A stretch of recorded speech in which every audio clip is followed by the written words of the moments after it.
आपके हिसाब से ये मांग गलत है, सही है? नहीं, मेरे हिसाब से तो ये मांग गलत है सर। ये एक धर्मनिरपेक्ष देश है सर। पर आप मुझे तो बताइए, मैंने तो कह दिया तरह मामलों में भाई, मैंने तो कह दिया को या बाकी लोगों को, मैंने तो कह दिया कि धर्मनिरपेक्ष देश है और अगर उस करेंसी पर किसी भी हिंदू। दोस्तों, धर्म के नाम पर टीआरपी बटोरने वाले आज धर्म निरपेक्षता की बात कर रहे हैं। आज वो कह रहे हैं कि भारत सेकुलर देश है और यहाँ किसी एक धर्म के प्रतीकों को जगह नहीं मिल सकती है। आप समझ रहे हैं ये सब कौन कह रहा है? अगर नहीं समझ पा रहे हैं तो हम आपको बताने जा रहे हैं, तो आप सीट बेल्ट बिल्कुल कस कर बांध लीजिएगा, क्योंकि यकीन कर पाना मुश्किल होगा।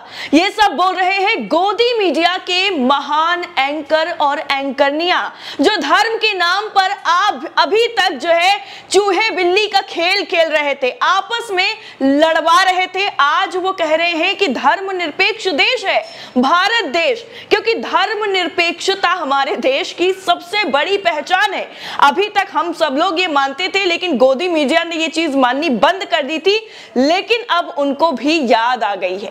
वैसे एक बात तो 100% सच है कि दिल्ली के सीएम अरविंद केजरीवाल ने नोटों पर लक्ष्मी जी और गणेश जी की फोटो छापने की मांग करके दुखती रग पर हाथ रख दिया है, बीजेपी की भी और साथ साथ गोदी मीडिया की भी, कि भाई ये तो हमारा एजेंडा था, केजरीवाल को क्या हो गया, इन्होंने हमारा एजेंडा टेक ओवर कर लिया है।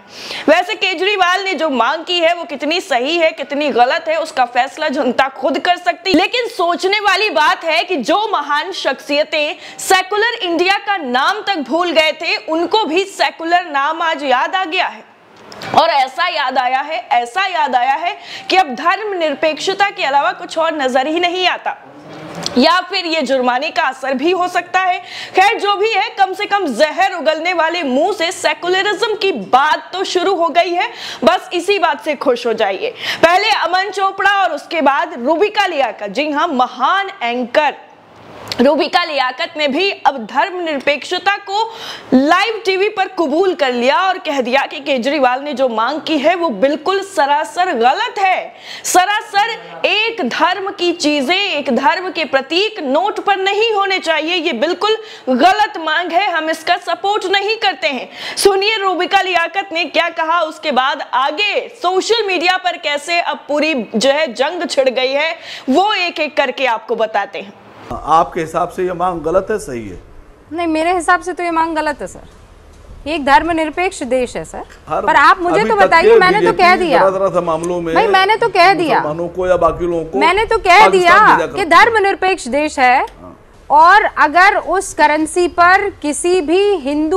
वीडियो सुन लिया आपने और यकीन भी कर लीजिए कि ये वही रूबिका लियाकत है जो अभी मंदिर में गई थी, तो इनके मुंह से जो है, जो इन्होंने बचपन से सीखा था, अल्लाह निकल गया। उसको बैलेंस करने के लिए और बाकी लोगों को खुश करने के लिए, जिनको खुश करती रहती हैं उनको खुश करने के लिए इन्होंने अल्लाह की जगह जो है राम को बैलेंसिंग में ला दिया और मंदिर के अंदर इन्होंने अल्लाह का नाम साइड लाइन करते हुए राम जी को पैरेलल कर दिया और कह दिया शुक्र है अल्लाह का मैं गिरने से बच गई, शुक्र है राम जी का मुझे गिरने से बचा लिया। और उनकी जो है असहजता थी वो साफ तौर पर कैमरे में कैद हो गई, क्योंकि ये पूरा सेशन जो है वो लाइव चल रहा था और उसके बाद जो उन्होंने किया वो भी सबके सामने है।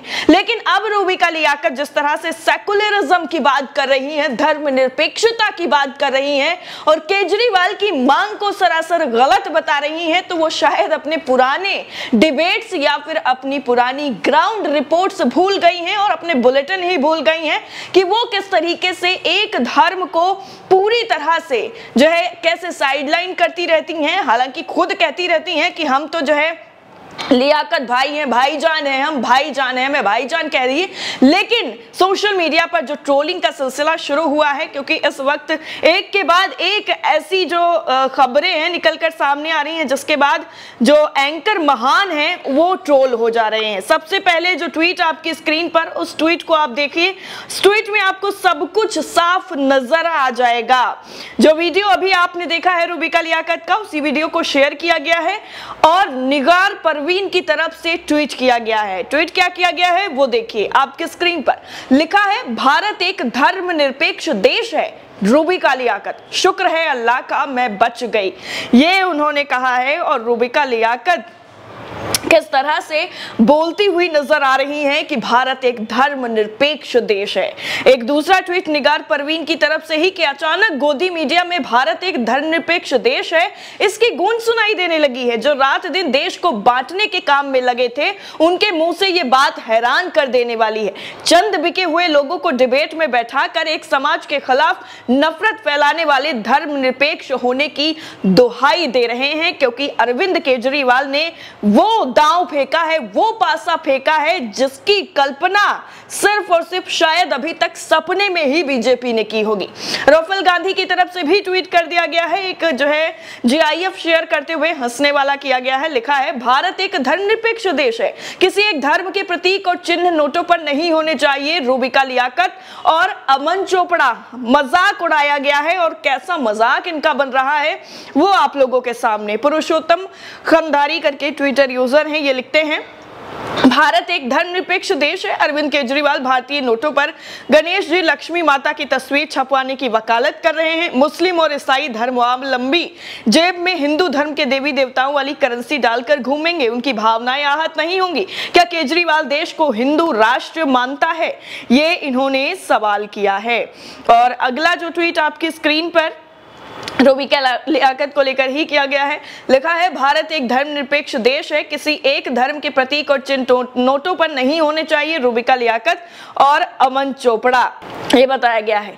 आलोक कुमार जो हैं, इनकी तरफ से एक ऊपर इसी ट्वीट को कोट करते हुए सतीश आचार्य ने भी ट्वीट किया है और एक इन्होंने फोटो है और फोटो का बहुत डीप मीनिंग है। लिखा है, केजरीवाल आम आदमी पार्टी, इनको सबको टैग किया गया है। अगला ट्वीट आपकी स्क्रीन पर, इस ट्वीट में भी आप देखिए कि कैसे उपहास उड़ाया गया है, लोगों का मजाक बन गया है। बिल्कुल अपनी ही बातों पर कैसे पलटी मारते हैं, किस तरह से रंग बदलते हैं, इसमें तो गिरगिट भी फेल हो गया है।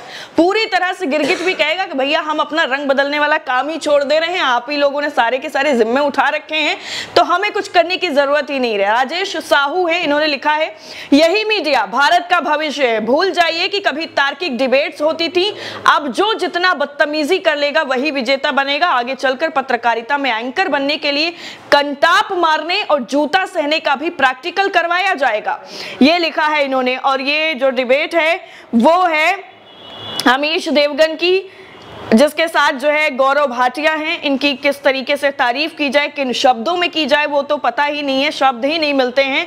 और नंबर 1 जो है न्यूज़ 18 इंडिया का पूरा डिबेट चल रहा है, इसमें लात घूसों से मारने की जो बातें हैं वो गौरव भाटिया की तरफ से की जाती हैं, लेकिन फिर भी जो अमीश देवगन है वो गौरव भाटिया को चुप कराने की बजाय दूसरे प्रवक्ता को ही शांत करा देते हैं, कह देते हैं आप रुक जाइए, पहले गौरव जी आप अपनी पूरी बात जो है वो पूरी कर लीजिए। राजेश साहू ने इस पूरे ट्वीट को शेयर किया था, मोहम्मद जुबैर ने भी किया है। अमन चोपड़ा के ट्वीट को लिखा है, इंडिया सेकुलर है ना, जब इंडिया सेकुलर तो करेंसी कम्युनल, आप सवाल समझ रहे हैं। गोदी media anchor reminding the meaning of secularism to AAP's Atishi के साथ ये डिबेट हो रही थी और उसी में ये सेकुलरिज्म का जो मीनिंग है वो समझा रहे हैं और कह रहे हैं कि जब हमारा देश सेकुलर है तो करेंसी फिर कम्युनल कैसे हो जाएगी। आज ये सारी चीजें इनको बोलकर बतानी पड़ रही हैं जिन चीजों से कभी इनका कोई ताल्लुक रहा ही नहीं है। कैसे आपस में ही बांटने की, तोड़ने की जो है और पता नहीं क्या क्या बातें करते रहते हैं और अपनी जो पत्रकारिता है उस पर तो कभी आते ही नहीं है, बाकी फर्जी की बातें सब करवा लीजिए इनसे। निगार परवीन ने भी अमन चोपड़ा के ट्वीट को शेयर किया है, वीडियो को, लिखा है, किसी का सिलेबस कोई दूसरा छीन कर पढ़ ले तो ऐसे हालात हो जाते हैं जैसे अमन चोपड़ा के हो रखे हैं, यकीन नहीं तो देख लीजिए। यानी ये बीजेपी का सिलेबस था और छीन लिया है अरविंद केजरीवाल ने, और ये जब हुआ है तो कैसे उनकी हालत हो गई है, कैसे बैलेंसिंग में जुटे हुए हैं, ये दिखाया गया है। राकेश रंजन की तरफ से भी ट्वीट किया गया है, मोहम्मद जुबैर के ट्वीट को कोट करते हुए लिखा है, केजरीवाल ने एक काम अच्छी की, पत्तलकार से कबूलवा लिया कि भारत सेकुलर देश है, ये इन्होंने लिखा है। वाकई बेहद ही दिलचस्प होता जा रहा है ये पूरा मैटर। निगार परवीन ने एक और दूसरा ट्वीट किया है, लिखा है, अरे देश की करेंसी पर एक धर्म की आराध्य की फोटो कैसे लगाया जा सकता है, क्योंकि देश तो धर्मनिरपेक्ष, पंथ निरपेक्ष है, ये बात अमन चोपड़ा बोल रहा है। ये सारे जो सोशल मीडिया पर हैं और ना जाने कितने ट्वीट्स जो हैं वो लगातार बढ़ते जा रहे हैं। और अमन चोपड़ा, रूबिका लियाकत, इन सबको जो है अब इन सबसे सवाल पूछा जा रहा है कि आप तब कहां होते हैं जब एक धर्म विशेष को टारगेट करने में आप लोग कोई कसर नहीं छोड़ते हैं, जब हिंदू मुस्लिम एकता की जो मिसाल हमारा देश है उसमें आप जहर घोलने की अपने खबरों के माध्यम से कोशिश करते हैं। बीजेपी के पूर्व नेता रहे, उनको बीजेपी ने निकाल दिया है, वो एक लड़की अंकिता भंडारी की उनका बेटा हत्या कर देता है, तब इन लोगों को कोई भी फर्क नहीं पड़ता है और किस तरह से बायस्ड होकर खबर चलाते हैं वो बताने की जरूरत नहीं है। लेकिन वाकई खुशी मनाइए कि आज पत्रकारों ने भी सेकुलरिज्म का राग अलापना शुरू कर दिया है, वो भी किस लिए, क्योंकि इनका सिलेबस किसी और ने छीन लिया है। इस पूरी रिपोर्ट को लेकर और इस तरह से गोदी मीडिया के सेकुलरिज्म पर दिए जा रहे ज्ञान पर आपकी राय क्या है, कमेंट करके जरूर बताइएगा। जय हिंद।